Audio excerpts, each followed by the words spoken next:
Saudi আরব আমার 4 বছরের ভিতরে একজন ব্যবসায়ী পাইছি আমি, বাংলাদেশি। তার মুখে আমি কখনো শুনি নাই যে মানে লস। আর এমন কোনো জায়গা নাই, এমন কোনো মহল নাই, কিংবা ছোট এমন কোনো মহল নাই যে তারা মুখে বলে না যে লস।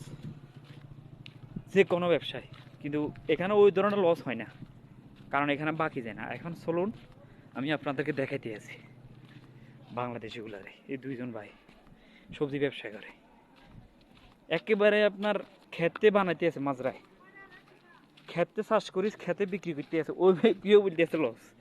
এবার বলেন কেমনটা লাগে? কি অবস্থা দেশে? এই তো ভালো। কি সবজি আছে?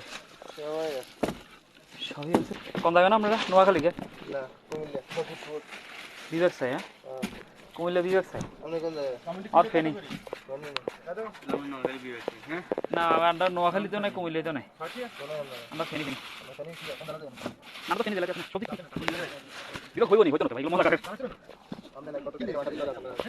আপনার দাঁড় কি হচ্ছে? বেশি আছে অনেক লোক।